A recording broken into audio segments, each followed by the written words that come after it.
Começando mais um estudo semanal para essa terceira semana de janeiro. Nesse vídeo eu vou comentar das operações que eu vi prováveis, né? Do mini índice e mini dólar desses últimos dias, a operação que eu fiz hoje e as possibilidades para os próximos dias. Eu vou falar de gráfico, de macroeconomia, que é um assunto tão importante ultimamente, e também de fluxo de se tiver alguma coisa relevante para comentar. E antes eu começo a falar da minha análise, peço que você se inscreva ao canal. A opção vai estar abaixo desse vídeo. Curta o vídeo e compartilhe com os amigos. Dessa forma você vai ajudar o canal a crescer cada vez mais. Lembre-se também de ativar o sininho para receber notificação dos vídeos todos os dias. Ditos avisos e os clichês, bora pra lá. Vamos falar primeiro em relação ao dólar, né? Então vamos pro dólar primeiro. Depois eu falo de índice, macroeconomia e etc. Então, falando a respeito do gráfico, vamos lá falar primeiro em relação ao dólar. Em relação ao dólar, eu tenho que comentar algumas coisas desde a terça-feira da semana passada, mas no geral vai ser bem rápido porque o dólar realmente está bem travado ultimamente. A gente teve alguns movimentos meio aleatórios nos últimos dias, mas foram isolados, tá? Aí voltando aqui, a gente teve, então, isso aqui foi segunda, e aqui foi a partir de terça-feira da semana passada que eu não cheguei a comentar. Mas só dando zoom, a gente tem aqui um canal de baixa. E aí, em relação a esse canal, só um minutinho, peraí que minha outra tela tá piscando. Foi. Voltou.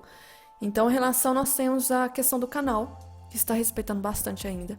E aí, aproximando aqui, a gente tem esse... Olhando da WDL Foot, tá? Porque pela questão do rolar de contrato, atrapalha bastante. Então, tem que olhar da WDL Foot.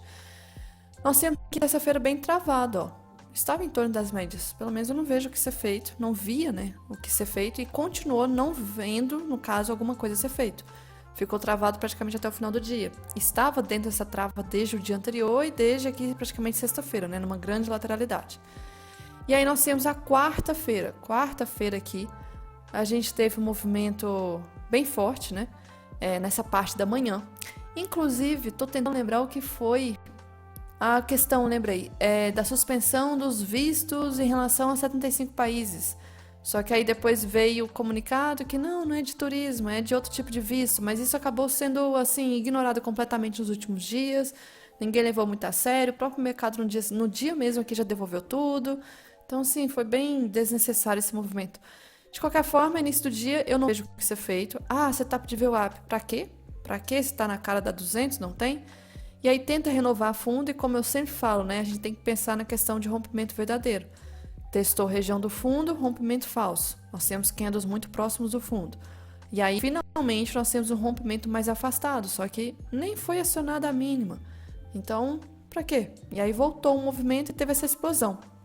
Começou a voltar tudo, e aí estragou, né, o cenário, porque voltou para a região das médias. O que poderia talvez ficar interessante era não ter subido, ter caído, ancorar nas médias, não foi. E aí começou doji, média sem tendência, etc, esse sofrimento todo e final da parte da tarde, ó, sofrido.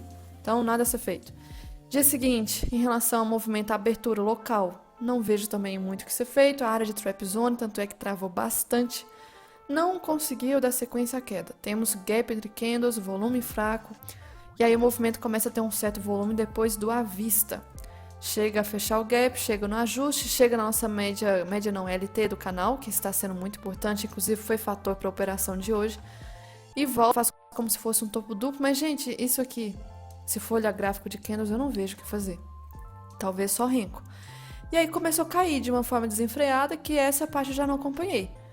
A partir de meia aqui para frente, o movimento foi caindo, mas também sem testar a média, então o gráfico de candles também não foi com teste na média. Só foi testar aqui, mas aí já foi um pullback extremamente agressivo, quase que a 9,20 cruza. Não conseguiu romper fundo, porque já estava na cara da LT de baixo. E aí travou novamente, trap zone, etc. Não é um tipo de mercado que eu gosto. E aí dia seguinte a gente tem mais um fator horrível aqui, travado. Médias todas sem tendência. Não vou insistir.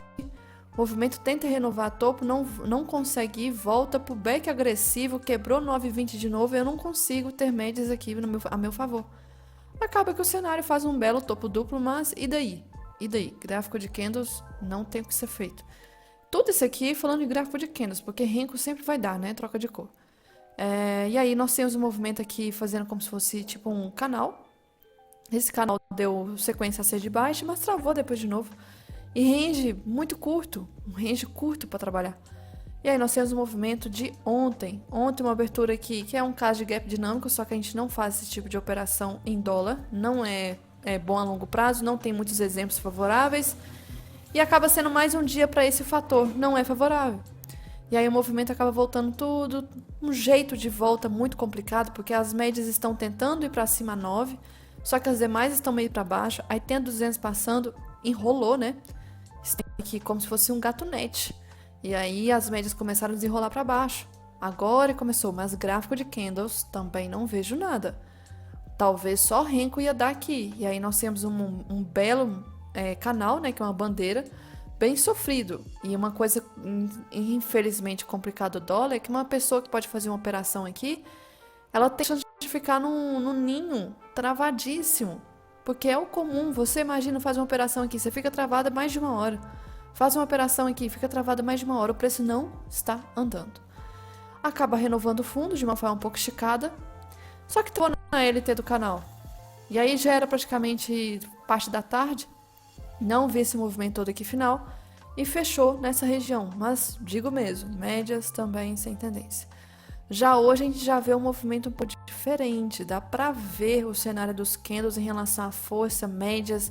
Aqui, a partir desse movimento daqui pra frente, olha como que ficou diferente os candles, a força, o volume, parece gráfico de índice. Agora isso aqui, pelo amor de Deus, não é pra se mexer. Então, o que eu fiz? Eu fiquei observando o movimento, abertura normal, esticou, tá? Esticou, e aí eu já tinha um canal. Eu nem mexi nesse canal, ó. A LT tá passando ali, inclusive. A LT passou aqui. Tem a questão de estar próximo, acho que era de 0,5% de alta, ó, 0,5% de alta aqui. VWAP mensal passando, olha como é que a VWAP mensal está também, servindo de canal, desde o início do mês, ó, respeitando, resistência muito forte. E hoje foi mais um dia, não conseguiu passar. Volto pra cá. Volto para esse layout no caso. E aí nós temos aqui também projeção da primeira pernada, a gente pega do fundo 2 com a máxima do 1, joga para cima, cravado, 161. Temos confluências aqui então interessantes. Eu preferi não fazer por reversão agressiva de gráfico de candles, preferi confirmar pelo Renko. E aí o Renko deu a troca de cor. Entrei pelo Renko, queria fazer parcial aqui, ó, mais abaixo, um tiquezinho. O preço caiu esticado, não pegou em parcial, começou a voltar, protegendo o ponto de entrada. Não vou deixar esse preço voltar tudo. Pegou proteção, aí começou a voltar. O cenário aqui já começou a dar gatilho de gráfico de candles. Nós temos o back agressivo, com todos os critérios aqui sendo formados, e aí vem nosso gatilho sendo formado aqui. Só que durante a formação desse candle já estava dando um gatilho pelo gráfico de Renko. Entrei antecipado pelo Renko, compra. Fechou o gráfico de 5 minutos, aumentei a mão pelo gráfico de candles. Para fazer parcial nessa região aqui, que se você traçar espelhamento desse movimento para cima, nós temos aqui cravado. Só que questão assim de um ponto não pegou minha regiãozinha aqui, tá? Questão absurda de um pontinho. E teve um movimento muito forte, que eu achei um pouco estranho, mas não teve pelo menos notícia de nada, e aí não chegou a pegar. Chegou a pegar do Túlio, o Túlio então fez parcial, o movimento voltou, protegi já no ponto de entrada praticamente. E aí poderia talvez ser um retorno aqui, só que aí começou a fazer um padrão nada legal. E aí nós tivemos o engolfo e caindo em forma de pivô e já pegou proteção de novo. Então não consegui fazer parcial de novo aqui. 2 vezes. Não me surpreende, às vezes o dólar faz realmente isso. E aí o momento acabou confirmando pra gente um cenário talvez de um ombro, cabeça, ombro. Confirmado, acabou rompendo fundo, porém aqui já ficou um cenário caótico porque nós estávamos aquela situação de, meu Deus, cadê a correlação? Lá fora estava de um jeito, caindo forte, aí os DIs estavam subindo aqui, só que o índice estava subindo e vou falar já sobre isso, essa correlação, o que pode ter acontecido, porque quando o movimento não está correlacionado fica difícil, o início do dia fica bem mais fácil. Tanto é que eu acho que o volume do dólar apareceu porque dias de correlação, dias fortes, parece que o volume está voltando. Mas esses outros dias que não tem muito o que fazer, está parado. Então teve volume no início do dia e depois começou a ficar confuso, já ficou estranho de novo. E aí o movimento acabou caindo, ó, voltou a ficar estranho. Isso é o normal do dólar, ficar desse jeito assim, ó, desse jeito. Então fechou desse jeito ainda dentro do canal. Não está andando o movimento. Sendo assim, esse canal é uma deriva, porque se a gente for olhar gráfico, por exemplo, diário, ó, tá caindo em deriva. E aos poucos está querendo fechar o nosso querido Favela Gap aqui embaixo, ó. Inclusive ontem faltou bem pouco. Para mim isso aqui é quase que já fechado. Que é um ponto que tende sim, né? Favela Gap, como que respeita principalmente tempo gráfico maior. Mas esses últimos dias tá bem tenso, gente. Tava legal aqui antes, início do ano, e aí já voltou a ficar bem travado. Mesmo com o cenário global aí, essa tensão toda, o mercado tá bem travado. E segue assim, então amanhã, quarta-feira, canal marcado na tela. Se você analisa dólar, tem que ter esse canal marcado. Tem que lembrar da questão da VWAP mensal, de estar próximo aqui. E fora isso, nada mais a comentar em relação ao dólar, porque é o canal mesmo e não rompeu ainda, sem sinal de rompimento. Esperar o rompimento, então, para um dos lados. E aí a gente vem para o índice. O índice também tem alguns comentários para ser feito. A gente tem que ir lá para o tempo gráfico maior para lembrar de algumas figuras. Primeiro, esse grande canal que eu tenho, e tem que jogar mais para frente aqui agora. E tínhamos esse aqui de baixo também, tá? Eu preciso deixar marcado para mostrar uma coisa. Então o canal ainda está respeitando, o índice está dentro dessa região, está tentando romper para baixo. Está difícil, está com dificuldade. E aí a gente vem para a terça-feira da semana passada. Vamos aproximar aqui. Cadê? Dia 13. Dia 13, 13, 13. Temos o cenário aqui do índice ainda dentro desse canal de baixa. Por enquanto, não estava fazendo operações, apenas analisando. Em relação aos possíveis gatilhos de gráfico de Renko, não vou ressaltar porque senão vai ser vários. O que eu vou comentar vai ser em relação ao gráfico de candle mesmo. Abertura, uma abertura normal, um gap normal. E simplesmente naquele dia caiu reto. Caiu reto, não estava dando oportunidade nem no Renko. E caiu mais ainda. Para quem talvez acreditava que não ia conseguir mais, caiu. Só que aqui já era a área de VWAP Band. Voltou aqui, fez um mega pullback. Aqui nós tivemos um pouco de oscilação, que eu não estou lembrando exatamente o porquê, só que chegou lá na região do fundo, foi notícia, lembrei, notícia. Teve esse movimento aqui, a notícia, fez um pullback que para mim é extremamente agressivo, fica inválido aqui talvez pensar em vendas. Movimento tenta cair, não consegue, aí faz como talvez um fundo duplo. O Túlio estava até chegou a fazer operação de compra aqui de falha, por exemplo. Só que falha nessa área fica complicado, porque pelo backtest a gente coloca sempre stop no fundo anterior. Não esse. Esse é fundo agora. Eu não sei se nem é fundo também. Eu sei que isso é um fundo. Isso aqui eu não sei se é. Porque pode voltar a cair. Então, se eu colocar stop aqui, vai estar enorme o risco retorno. Eu não vou considerar sombra porque sombra é notícia. Eu não sei se sombra de notícia faz alguma mudança boa ou prejudicial para algum backtest. Não sei. Então, no momento eu não posso deixar no caso, eu não posso deixar de considerar sombras de notícia. Eu não sei se serão movimentos fakes, não sei. Então, ainda considero, por isso que eu não vejo um cenário ideal. O movimento vai de forma esticada, setup 50-80.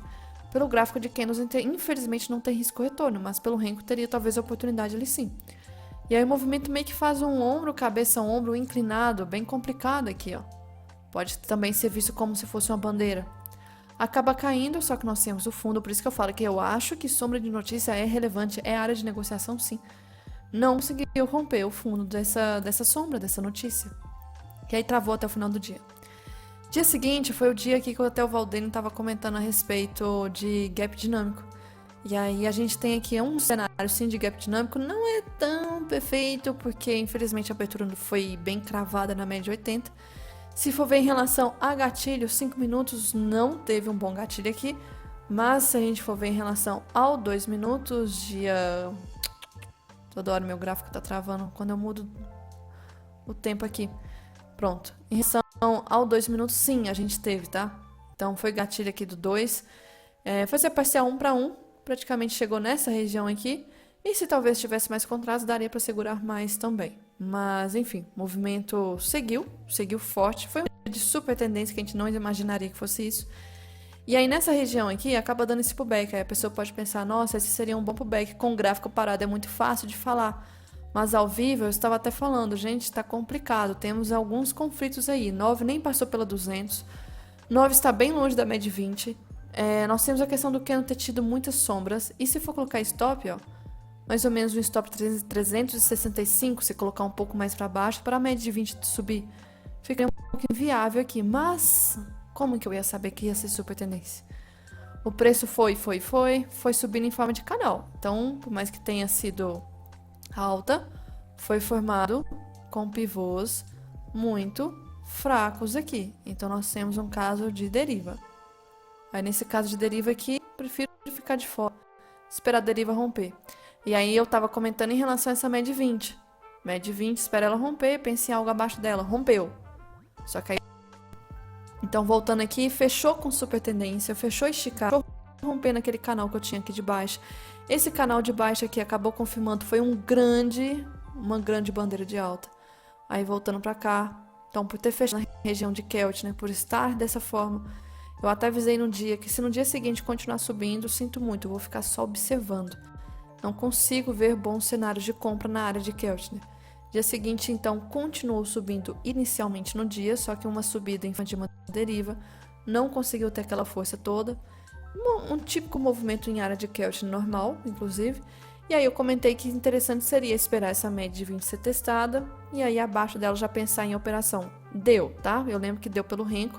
Nessa volatilidade aqui, chegou a pegar a parcial do Renko e já pegou proteção na hora. Tipo assim, só foi questão de 160 pontos. Também comentei a respeito desse dia ali ao vivo, que o fundo do dia aqui é muito importante, porque cenários como o dia anterior, que chega agressivo em Keltner, dia seguinte tende a ficar travado, ainda mais que foi super tendência, né? Então, poderia ser o fundo do dia. Dito e feito, o movimento chegou no fundo, não conseguiu seguir. É o normal, é o que eu estou já acostumada, tá? Eu não consigo ver tendências boas depois de super tendência. Então, foi um dia mais travado. Saiu da área de Keltner, já não estava mais acompanhando aqui. Uma subida um pouco estranha, diria, sem pivôs muito claros. E aí começa a ter uma força do nada. Uma força do nada por volta de 3 horas da tarde. Acaba dando uma área de pullback aqui. Só que se a pessoa for pensar em entrar, o pullback acabaria estopando. O movimento não seguiu. Voltou. Esse 89, ele fechou infelizmente com muita sombra, talvez para se pensar em operação de venda. Só que tem gente que vai ver como gatilho, tá? Vai ver como gatilho esse 89 aqui tranquilamente. Tem risco retorno para 50, só que eu acho que tem muita sombra. O movimento volta muito forte, não dá setup 80-50. Pelo horário também a gente não faz 5:15. E aí finaliza nessa região aqui. Dia seguinte, gap normal. Volta a subir do jeito como está formando. Olhem a posição das médias. As médias estão ainda tentando definir alguma direção. Chega muito próximo do topo, inclusive topo histórico, volta, pullback agressivo, ignorou as médias, começou a voltar. Volta. Quantos candles para conseguir cair o que fez somente 3 de alta? 3 de alta para ser uns quase 15 de baixa. É muita coisa. Uma certa dificuldade para cair. Aí fica aquela dúvida, será que é realmente uma queda saudável? E aí nós temos aqui essa média 200. E essa média 200 está subindo em forma de tendência. E tem também a possibilidade de estar em canal. Poderia respeitar, só que não respeitou. Então o que a gente pode fazer? Tirar esse canal. Caiu reto. Isso aqui não é comum de acontecer. Cair reto sem tocar na média. Então é um dia atípico. Atípico. Chega nessa região aqui, trava nessa região do nada, trava aqui, volta, faz um pullback agressivo que não tem critério inicial. E na hora que estava dando a possibilidade, talvez, se fazer algo, nós temos uma implicação enorme aqui por ser região de zona de pavio. Sabe-se lá se seria para respeitar nessa região, porque fazendo backtest muitas vezes respeita. O movimento conseguiu renovar fundo, anulou essa zona de pavio, tivemos um pullback aqui com gatilho, tá? Com gatilho, mas já era depois de meio-dia, nem vi, nem acompanhei, e esse caso teria estopado, porque nós temos aqui a maior implicação de todas, que é esse grande canal, que é desde dezembro, quase 2 meses. Acabou respeitando a área do canal, então não foi hoje, não foi naquele dia, no caso, o rompimento, mas travou depois também. Depois de meio-dia, gente, é complicado aqui alguma coisa ultimamente. Ó, travou, e aí eu falo, pra que você vai se arriscar numa operação na parte da tarde, sendo que o comum é muitas vezes ficar assim, ó, sofrendo. Imagina a pessoa tentando carregar uma operação de só 220 pontos por 3 horas.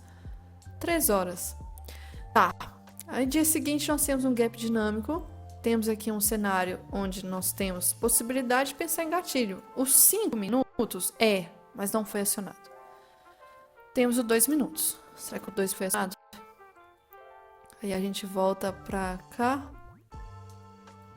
O 2 não foi, não temos gatilho.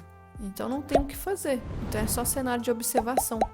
O movimento volta às médias menores. Estão aqui meio sem tendência, tem ajuste, tem a 200 aqui na frente. Ancorando a VWAP, só que para pensar em gatilho setup de VWAP, a 200 exponencial está na minha frente. Então, não. Gráfico de candles, não. E ficou bem caótico, né? A gente teve aqui um cenário com muitas sombras, tentou passar da 200, não foi, voltou. Aqui por enquanto nada a ser feito, travado, travado, travado, travado, travado, travado. Pra que eu vou insistir agora? Já é 1h da tarde, já não acompanhei mais, não acompanhei. Isso aí foi ontem, tá?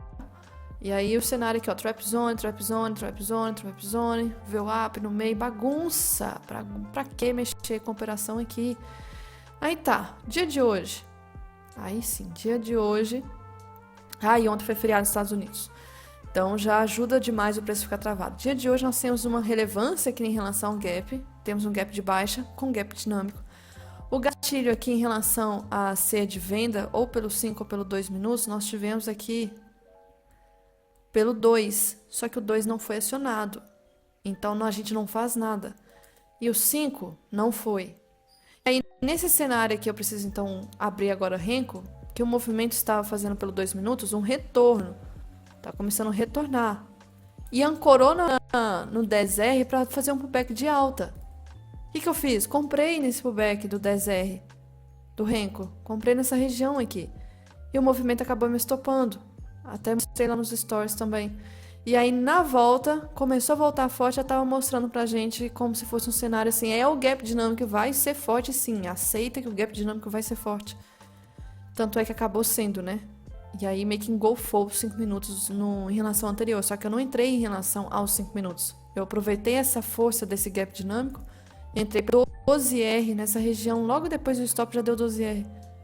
E aí o movimento, aí vem a questão. Vocês acham que eu esperava que fosse essa queda toda forte? Não. A gente nunca espera, né? A gente quer, mas a gente não espera. Só que aí vem a questão. Quando tem queda forte, a qualquer momento vai haver a trava do preço. Então eu fiz uma parcial de quase 600 pontos. Fiz uma outra parcial aqui de quase 800. E aí aqui, poxa, olha onde que a média estava. Olha onde deu o LS, ó, o cenário todo. E nós temos aqui esse canal que tinha sido rompido. E a LT estava respeitando, ó. A LT, LT, LT. Então poderia ser uma área forte ainda em relação ao preço. E se eu for marcar em relação ao primeiro candle, que é a primeira pernadinha do dia, jogar para baixo, era um ponto talvez de trava assim, junto com 1% de baixa, tá? Então acabou aí o movimento voltando forte e a gente nunca espera que o índice venha fazer isso, mas como eu disse, está muito forte para subir ultimamente. E acabou tirando minha proteção. Volta, faço pullback. Aí eu tava comentando, o cenário interessante seria para voltar a cair. Para ser um pullback para baixo. Não foi, voltou, rompeu para cima. Chegou na região 50-80. Pensar em setup 50-80, gráfico de candle não tem. Talvez por Renko. Preferi não me hesitar aqui em relação a essa região. Estava estranho. E aí, média de 9,20 já ficou sem tendência. Preço vai e volta, vai e volta. Já começa possivelmente um cenário de lateralidade. Temos 3 toques de topo, 2 toques de fundo. Cenário possível de lateralidade. Até que aí ancora nas médias e acaba rompendo para cima. E aí nós temos o cenário mais confuso de todos, que é DI subindo forte. Ações estavam caindo ainda. Tínhamos o dólar querendo cair junto agora, né? E o cenário global, os índices estavam caindo, o dólar lá fora estava caindo. Então, assim, um cenário meio tenso. Mas já eu falo macroeconomia porque que talvez a gente pode acabar subindo cada vez mais com o cenário lá fora. E aí teve esse movimento forte demais. Faz um pullback, eu saio do gráfico nesse ponto que está formando aqui. Até comentei assim que até vejo um pullback, mas eu não entraria porque... Poxa, pensa, nós temos aqui 5 candles negativos, de repente forma um positivo. Será que de 5 negativo, 1 positivo é para continuar a subir?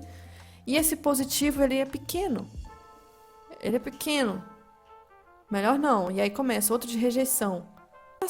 Acabou indo. O índice, ele quer subir. Ele quer subir. Ele quer subir. Ele quer subir. E aí temos aqui uma trap zonezinha e aí finaliza o movimento mais travado. Então muito próximo de máxima histórica de novo.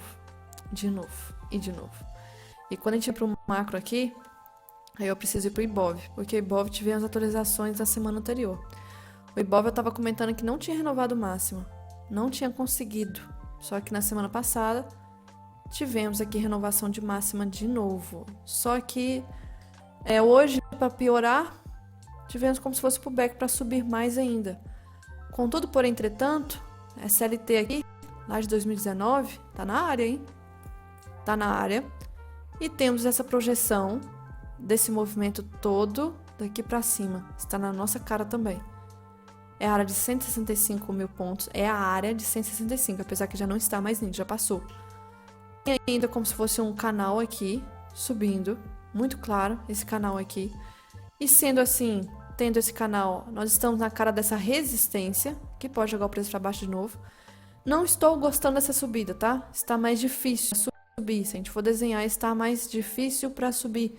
Diferente daqui de antes, ó. A pancada que dava. A facilidade, né? Atrás, muito fácil. Agora já está começando a ficar com pivôs muito fracos. Já não vejo uma alta tão saudável aqui. A gente vem para outros fatores. Tem a questão de que nós estamos na cara de Keltner no diário. Se for olhar o semanal, está muito próximo também. Semanal, estamos com divergência. Renovou máximo, porém IFR está ainda mais baixo. Está longe disso. Está extremamente esticado, né? Enfim. A gente vem aqui para a questão do futuro. Agora, aproxima. Deixa ainda marcado esse caixote de alta. E eu vou deixar ainda SLT só para eu lembrar dessa região aqui, tá? Agora vai ser muito determinante pra gente amanhã mesmo, quarta-feira, se esse topo aqui vai ser rompido. Então, o que eu tenho que fazer? Pego esse caixote, porque é a nossa nova região de máxima. O futuro não conseguiu confirmar o rompimento da nossa máxima ainda. Está bem forte aqui esse ponto. Então, pra gente, essa é a nossa região de força. Sinceramente, seria muito mais fácil pra gente ver isso aqui como resistência e pensar em movimento de queda. Ser uma grande lateralidade começando a se formar. Seria muito melhor. Se for para subir, só se for para pullback, talvez. Pullback melhor. Fora isso, só comentando aqui, adivinhe só, né? Novamente, a Vale voltou a subir. Não para, está extremamente esticado. E também vou falar a respeito de macroeconomia, que pode ser um fator importante para isso. Temos aqui a respeito Petro, tá? Tá travada nesses últimos dias, mas segue no canalzinho ainda, próximo de resistência. Não tem muito o que comentar. E o IFNC, que é a nossa cópia do Ibov. Vou pegar aqui o gráfico semanal. Ainda não rompeu máxima histórica. Então, nós estamos começando a ter uma certa divergência, muito parecida que eu vi um tempo atrás, tá? Que eu vi nessa região aqui, por exemplo. Eu acho que o Ibov já tinha renovado máxima, o IFNC não. O IFNC fez um topo duplo, e Ibov caiu forte. Então, nós não estamos tendo ainda renovação de máxima. Nem chegou a cutucar, muito menos passar. E o IFNC é a cópia. E os DIs que andam relacionados com o dólar, aí vem a loucura. O DI subiu hoje, o dólar praticamente ficou no 0 a 0. E o DI subiu bem. Nós não estamos tendo correlação. Aqui o movimento subiu. E aí é o novo risco, né? Da gente estar, igual eu falei mais cedo, na nova ordem mundial. Porque a gente tem aquela correlação de quando os juros sobem, o dólar também sobe. E se o dólar não for o parâmetro mais de moeda para isso? A gente vai acabar vendo o DI subindo e foda-se o dólar. Foda-se. Então vai acabar sendo uma análise totalmente separada. A gente vai ter que olhar os DIs aqui de forma separada, sem correlação, porque tende a não respeitar. Porque hoje também, ó, subiu os DIs e subiu o índice. Como assim, né? Então o cenário hoje está totalmente estranho. Início do dia não estava bem. Início do dia estava muito mais fácil, porque estava daquele jeito que a gente conhece. Os DIs estavam subindo, juros. Então, um cenário mais de risco. Renda variável e índice no caso caindo.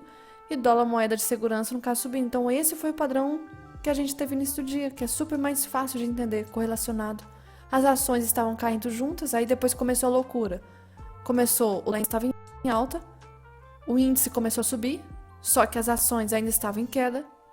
Nós tínhamos ainda DI para cima, lá fora caindo forte, lá fora dólar também caindo forte, dólar, índices, tudo lá fora caindo. Então, assim, ficou uma confusão. Mas aí vem aquela questão, né? O que que tá acontecendo, talvez, lá fora? E alguns comentários do Vlad, do vídeo dele para esse ano, né? De ciclo, o que a gente pode esperar. Isso aqui que ele faz de estudo, eu acho muito interessante, acompanho ele há muito tempo. Que ele pega os movimentos anteriores, é como se fosse um backtest, e projeta para o futuro, como que talvez deve reagir em ciclos de ano de eleição, de pré-eleição, pós-eleição. Então, em relação ao DXY, que é o dólar diante de cesta de moeda no mundo, para esse ano, que é meio de mandato dos Estados Unidos, do Trump ali, a gente tende a ter, olhando até o final do ano, um dólar mais em baixa no mundo. E aí junta com o cenário que realmente está acontecendo isso, o dólar está no cenário de baixa. Vamos abrir aqui o DXY, hoje inclusive caiu forte. Então, no geral, o dólar está em cenário de baixa e está testando uma LT, que é muito preocupante essa LT. Essa LT aqui é uma LT que, do mesmo jeito que nós também temos o nosso dólar, olha onde está chegando. E tem muitos analistas que falam dessa LT, tá? E eu sempre comento dela, que é lá de 2011, ó. 2011, 2021, 2025 e agora tá querendo talvez testá-la novamente. E é aquilo, se quebrar essa LT, é uma LT que se quebra de 15 anos. Nós vamos estar diante de um movimento de 15 anos.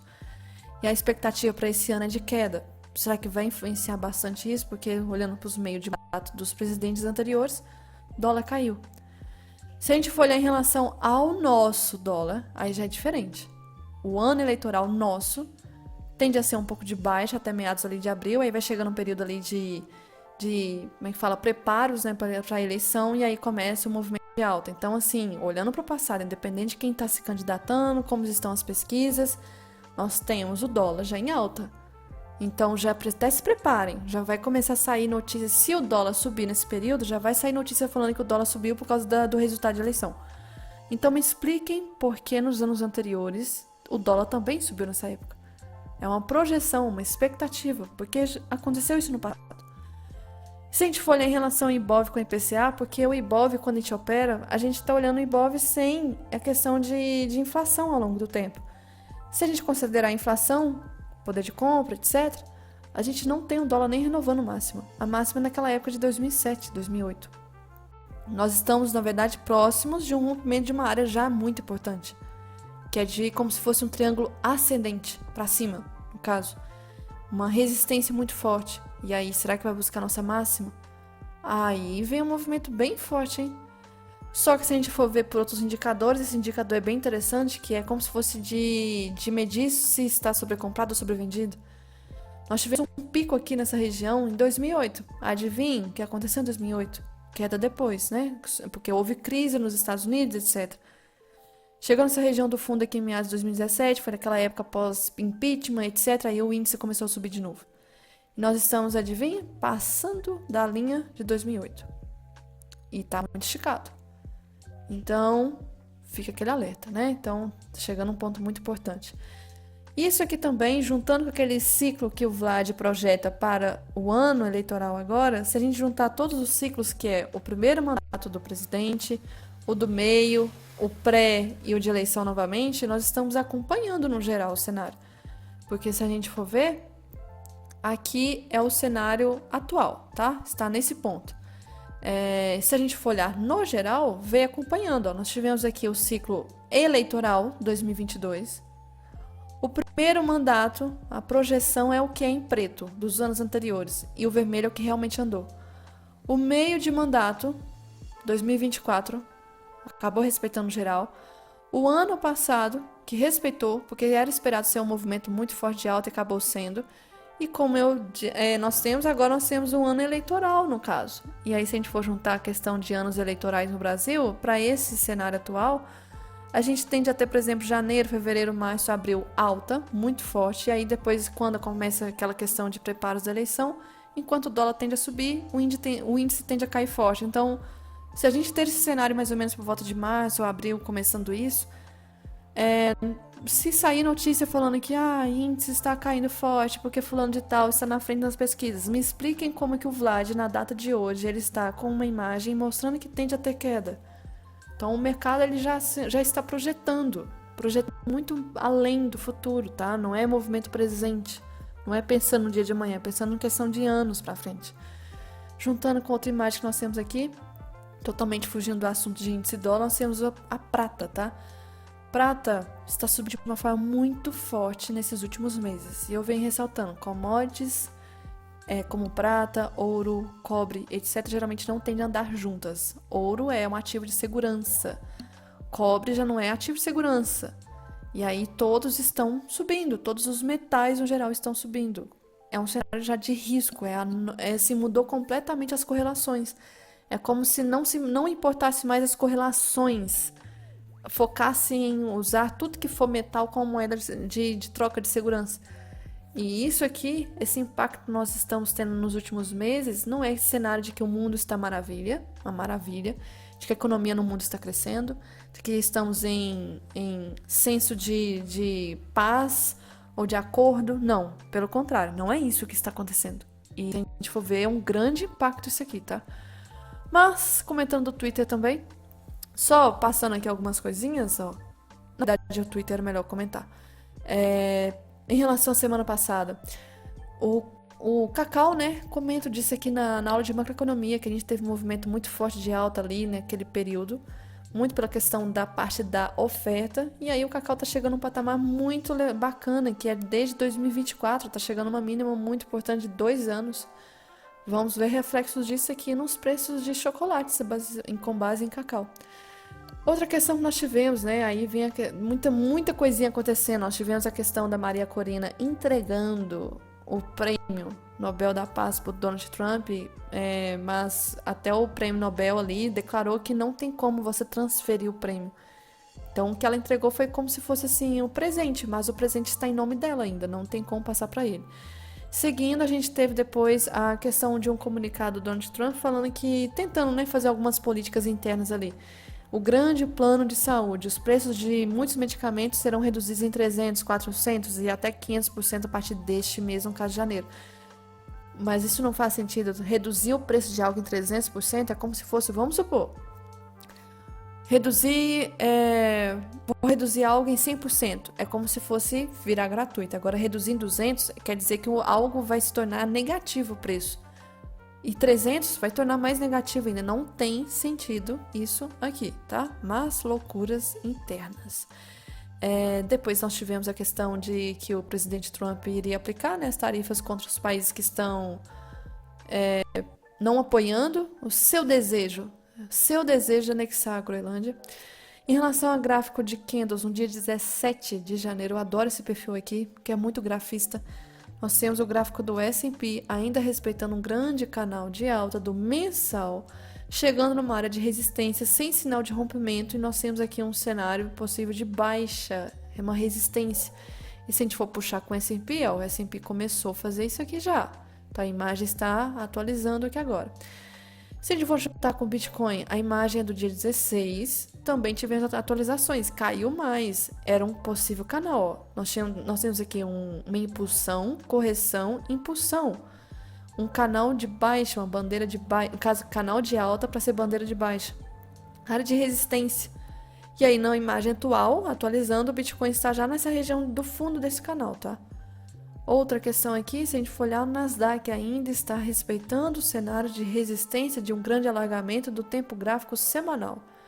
E se for respeitar essa boca enorme que nós temos aberta aqui, tende a voltar muito forte, cerca de 45% de queda. Porque subiu muito, 45% também. Outra questão que nós tivemos importante, tá?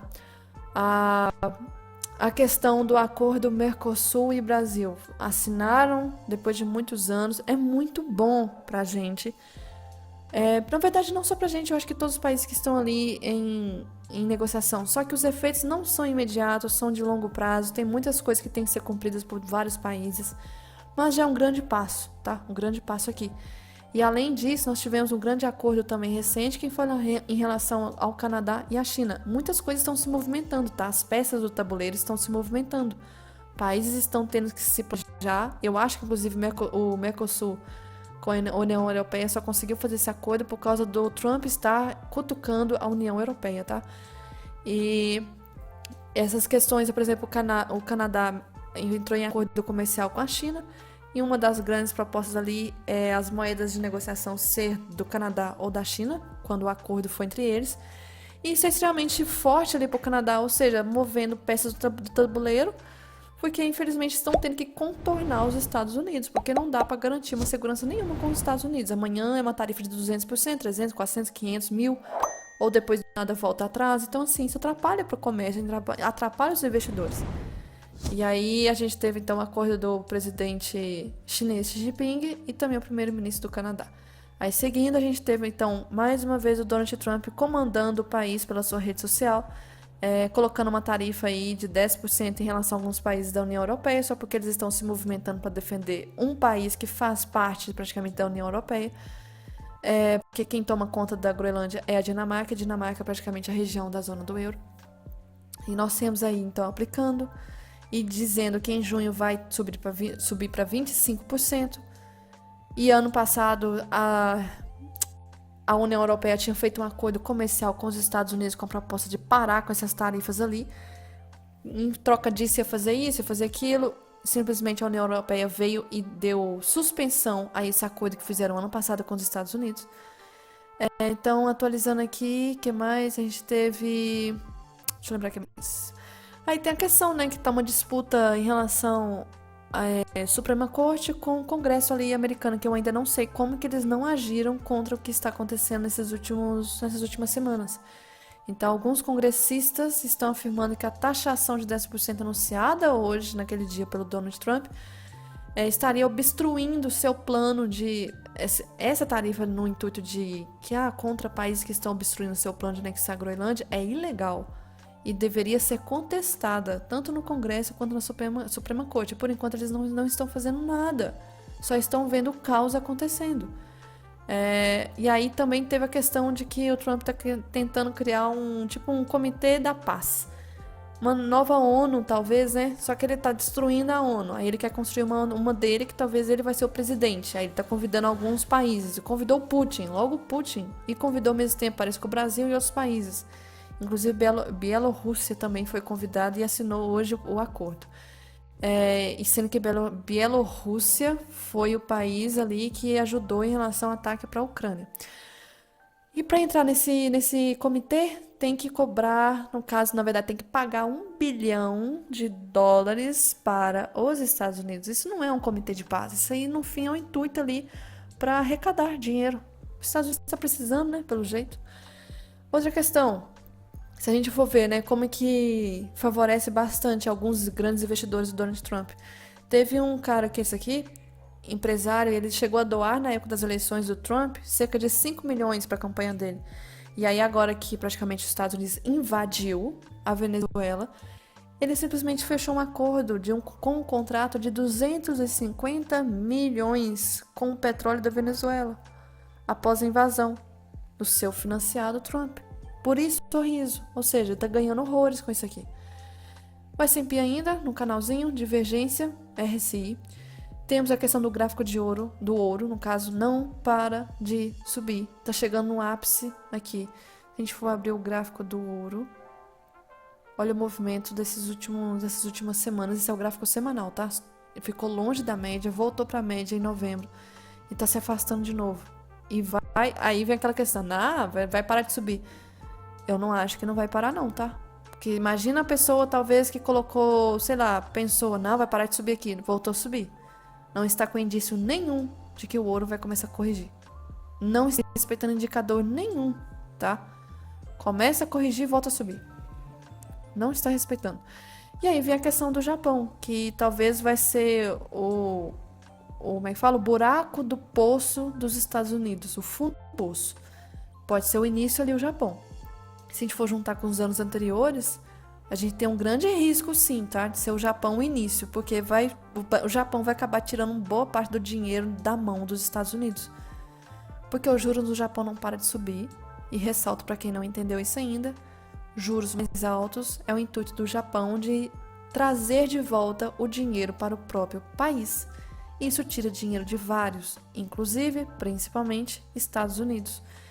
E aí vamos supor, disse até como exemplo hoje, se o Japão comprou o Tesouro Selic do Japão, dos Estados Unidos e precisa resgatar o mais rápido possível esse valor, o Japão está tirando dinheiro dos Estados Unidos, um dinheiro que o Japão usa, um dinheiro que os Estados Unidos usa para pagamento de dívidas internas e etc. Imagina se tirar muito do dinheiro. Por isso o desespero, né? Ali, o Comitê da Paz, que obriga os países a pagarem 1 bilhão, invadir a Venezuela para ter o petróleo, para poder ganhar mais em relação à venda de petróleo. Vou tomar conta de tal país, vou fazer isso, vou fazer aquilo, para facilitar, né, a questão do dinheiro, já que está faltando. Outra coisa também, aproveitando até falar da questão de, tipo, exemplo de Tesouro Selic, uma das tacadas de checkmate que a zona do euro poderia fazer, os países da União Europeia, e que estão discutindo isso, é a União Europeia agir com a mesma forma que o Trump age. Agir com ameaças comerciais, mas de uma forma muito mais, assim, agressiva. Simplesmente solicitar resgate dos investimentos em tesouro, vamos supor, nos Estados Unidos. Ou seja, tira dinheiro mais ainda dos Estados Unidos. E que os Estados Unidos não tem dinheiro nem a pagar suas próprias contas. Vai precisar de dinheiro, vai começar a mendigar dinheiro. Então, é uma das estratégias. E a gente está vendo que China, minério de ferro, antes de falar de China, minério de ferro não para de subir. Aí eu vi uma teoria de analista, deixa eu abrir minério de ferro. Minério de ferro, gráfico diário. Tivemos uma alta bem boa nesses últimos dias aqui. Agora teve uma correção forte, mas a Vale só tá subindo. E por que a Vale tá subindo? Porque a Vale tem conexão direta com a China. A China, ela tá com uma previsão muito boa, tá? Com esses conflitos todos no mundo, muitos países estão direcionando acordo com a China. Então, se a China acaba saindo bem nesse cenário, nós temos aqui um cenário de algumas empresas aqui internas também subindo.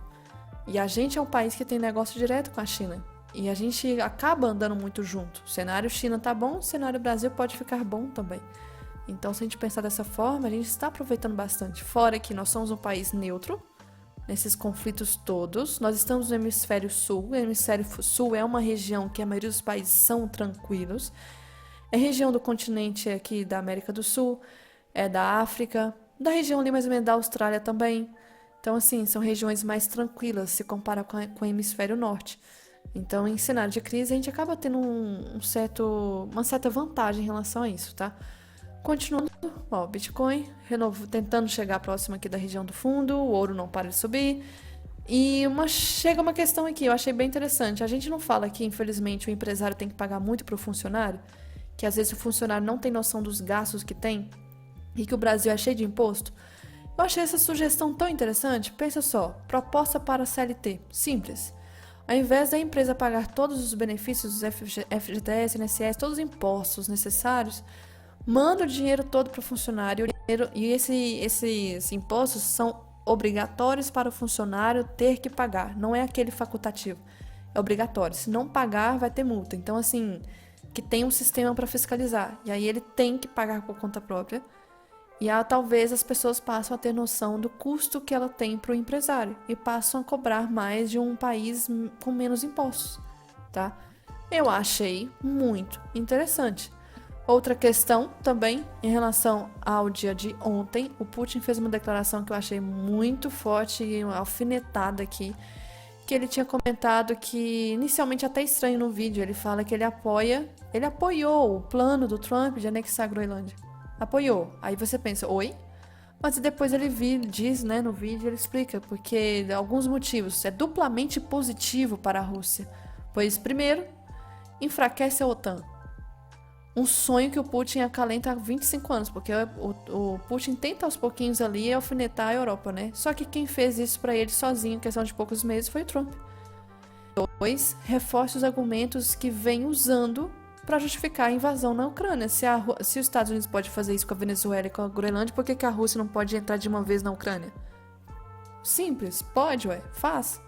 E pode justificar também China em Taiwan.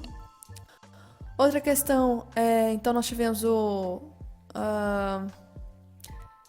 eu ver o que mais. Tem a questão que hoje, né, a gente teve os juros americanos voltando a subir. E voltando a subir forte. Se a gente for abrir aqui, juros americanos, 2 anos, ó, tá voltando a subir. 10 anos, tá rompendo o máximo aqui. 30 anos também está. E se o juros sobe, é um pouco difícil do Fed querer cortar juros. E Fed cortar juros é um ponto que o Trump está subbatendo. Só que ele está fazendo de tudo para prejudicar. Como é que o Fed vai reduzir juros com um cenário interno arriscado, com a chance de outros países tirarem investimento dos Estados Unidos, os Estados Unidos precisarem de mais investimento, ou seja, mais juros altos para querer pegar mais dinheiro? Como? Não está favorecendo o cenário. Aí vem aí o juro sobe, indicando que esse é o risco que está atual. Outra coisa a se pensar é como que... Aqui, ó, nós temos o Dow Jones também, tá? O gráfico como se fosse uma cunha ou uma deriva. E se a gente for olhar em questão de volume, está com volume mais baixo, ou seja, essa subida não foi com volume ascendente. Isso é completamente contrário da ideia de Wyckoff. Tivemos mais cedo também a questão, enfim, Trump, o presidente da França, postando o print da mensagem do presidente da França. Isso aqui, gente, é uma atitude. Parece que você vê de um site de fofoca. E não, é o perfil do presidente dos Estados Unidos postando um print de conversa com outras pessoas. É assim, é completamente antidiplomático uma coisa dessa. Muito antidiplomático. Juros de 10 anos nos Estados Unidos formou um OCOI, rompeu a linha do pescoço e está confirmando o rompimento e tende a subir mais. E que é os juros do Japão, como eu disse, quanto mais sobe, mais risco para o próprio Estados Unidos. Eu acho que talvez o Trump está bem nervoso ultimamente, atuando de uma forma bem louca, muito por causa disso aqui. A torneira do dinheiro está fechando.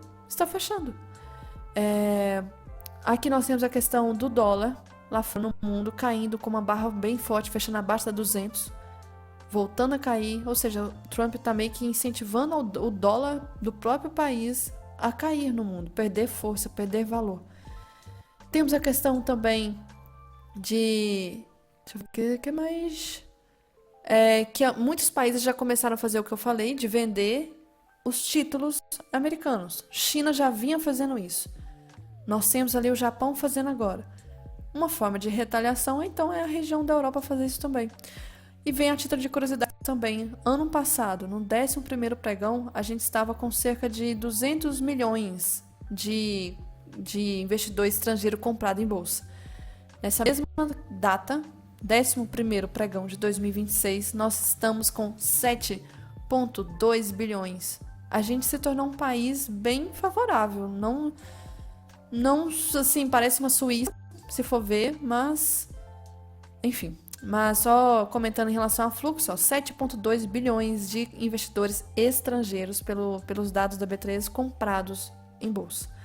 E lá fora só cai. Hoje foi uma das maiores quedas desde outubro de 2025. Perdeu 1,2 trilhões. E aí a gente vê como que a gente é uma mosca, né? Porque em 11 pregões nós subimos só 7,2 bilhões. Em questão de horas, só o S&P perdeu trilhões de dólares. A gente é uma mosca em relação ao valor de mercado. Gráfico do Nasdaq atualizado, gráfico dos juros americanos aqui atualizado também. Gráfico do Bitcoin, chegou próximo do canal, tende a cair mais com essa imagem aqui. Outra questão, zona do euro, região, os países ali, a União Europeia está se mexendo no tabuleiro e agora está indo atrás da Índia, reconhecendo que, infelizmente, a nova ordem mundial tem que contornar os Estados Unidos. Então, está indo em busca da Índia, que é um país praticamente juntando ali 2 bilhões de consumidores, juntando as regiões, e 25% do PIB mundial, se houver algum acordo. Então, a região da zona do euro está buscando agora acordo com a Índia. Temos a declaração do Canadá muito forte, tá? Comentando a questão da nova ordem mundial. Ele disse, então, que a velha ordem, ou seja, quando os Estados Unidos eram vistos como aliados, acabou, mas que a gente não deve alimentar, dizendo que nostalgia não é estratégia. Então, desde 2025, né, vem sofrendo muitas ameaças do país, com o intuito do Trump querer anexar também o Canadá aos Estados Unidos. E aí o Canadá também vem buscando outras alternativas comerciais, como China, Índia e União Europeia. Ressalto, muitos estão buscando países como China, Índia. São 2 países que nós estamos em negócio com o BRICS, e que favorece muita gente, e muito a gente também, outros países como México, Colômbia, são países na mesma categoria mais ou menos, tanto é que hoje mais cedo eu fui ver os índices desses países, estavam todos subindo, Porque nosso cenário é totalmente diferente do cenário lá fora. Enquanto que a zona do euro só estava caindo, Estados Unidos caindo, nós não. Por que a gente vai cair? A gente não está em conflito, por enquanto. Outra questão, não esqueçam, esse ano tem Copa do Mundo nos Estados Unidos, está chegando, será que vai haver conflito? Paz? Ou vai cancelar tudo até lá? E em relação à questão das apostas, daquele site de apostas, como eu estava mostrando mais cedo, tem quase 50% de chance já de que as pessoas estão acreditando nesse site de apostas que os Estados Unidos vai acabar controlando alguma parte da Groenlândia ainda, tá? E então, basicamente, olha que loucura, price action. Esse gráfico aqui é de maio do ano passado. Maio do ano passado estava neste ponto. Este ponto aqui foi aquela área, deixa eu atualizar, que a gente acabou tendo um grande retorno em V. Projetando para cima, nós estamos no último alvo agora. Só que esse canal veio lá de 2016, 2020, 2023, 2025. Olha o grande suporte que foi isso. E jogou esse preço lá para cima. Isso aqui é uma imagem de 138 mil pontos. Nós estamos em 166 mil pontos. Em questão de menos de um ano. Análise gráfica muito forte. Temos outra questão também a respeito... Mostrando, ó, Nasdaq, por exemplo. Padrões, indicadores. Nós temos uma aqui, olhando para trás, meados ali desse ano passado. Fez essa figura, respeitou, caiu muito forte. E aí estava já formando o padrão aqui também. Está formando a mesma figura. Ah, mas se for considerado o topo aqui de trás para cá, tá caindo, sendo que aqui estava uma queda menor. Mas lembre-se, a alta também foi maior, por isso que aqui é uma disparidade maior. De qualquer forma, o padrão também está se repetindo aqui atrás. Um topozinho menor do que o anterior. E esse padrão se confirmando, afunilando a figura aqui em cima. A queda pode começar. Para quem acha que a Terra é plana, qual que é o sentido dos Estados Unidos querer Groenlândia? Isso aqui é uma afirmação, inclusive para os próprios norte-americanos e o resto do mundo que acredita que a Terra é plana. Isso aqui é apenas mais uma confirmação de que os próprios teoristas, né, ali dos Estados Unidos que falam que a Terra é plana, que nunca ninguém pisou na Lua, que não teve isso, que não houve viagem no espaço, que não sei o quê, eles mesmos se autoconfirmando que a Terra é redonda e que Groenlândia é importante, porque Groenlândia, se você viajar, por exemplo, um avião muitas vezes não sai de Washington e atravessa todo o globo e chega na Rússia. Não faz essa viagem. A viagem aqui geralmente é para o norte, Polo Norte. Sai daqui, vai para cá. Qual que é o país que está no meio, além do Canadá? Groenlândia? O que é mais fácil tomar conta da Groenlândia por enquanto? Porque a Groenlândia acham, né, que nem é habitado, né? Nem tem pessoa suficiente para brigar por esse país. Brigar com o Canadá vai ser muito mais pesado. Então, tomar conta da Groenlândia, colocar meus antimísseis, anti-tudo aqui, ó, deixar tudo preparado aqui, minha base militar. Deixa aqui. Do mesmo jeito que o Havaí, que é aqui embaixo, ó, é uma região de base militar preparada dos Estados Unidos para proteger a região do mar. Como foi na Segunda Guerra Mundial e mesmo assim não conseguiram, né? Que o Japão chegou e saiu destruindo toda a ilha, né? E foi por isso que os Estados Unidos entrou para a Segunda Guerra Mundial. Então nós temos aqui a Groenlândia, um ponto-chave desse jogo de tabuleiro. E todo o movimento que a gente está vivendo recentemente, a gente tem que tomar muito cuidado que a gente está naquela fase de cronologia para uma possível guerra mesmo. Quando a gente olha para o passado, a gente vê que, nossa, a guerra de Primeira Guerra, Segunda Guerra durou, sei lá, 15 anos. Parece que é muito rápido lendo o livro.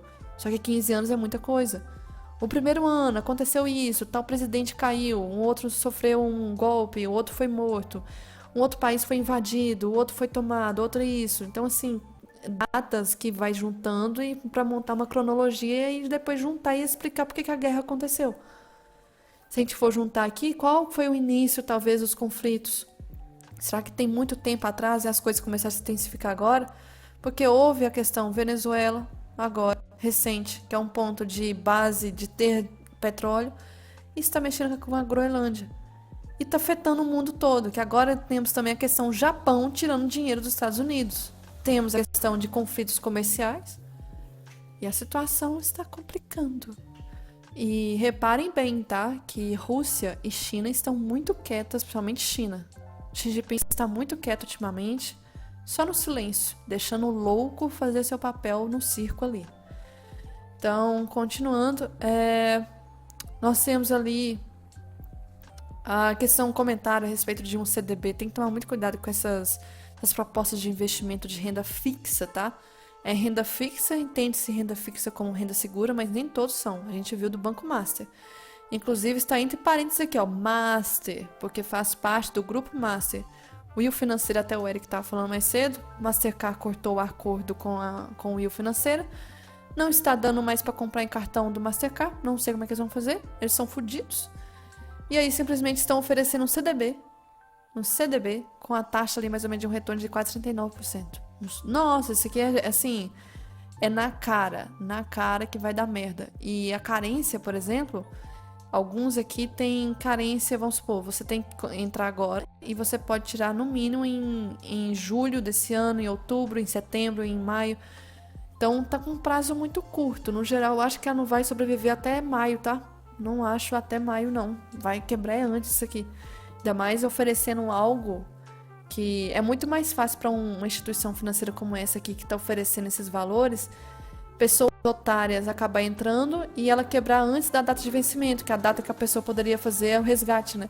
Aí quebra antes, trava tudo, entra em recuperação judicial, não tem que pagar essas pessoas, tem que assinar o FGC e etc. Então aqui já está bem na cara que é um tipo de investimento renda fixa, categoria extremamente arriscada. Não se deve nem sonhar em entrar nesse tipo de investimento.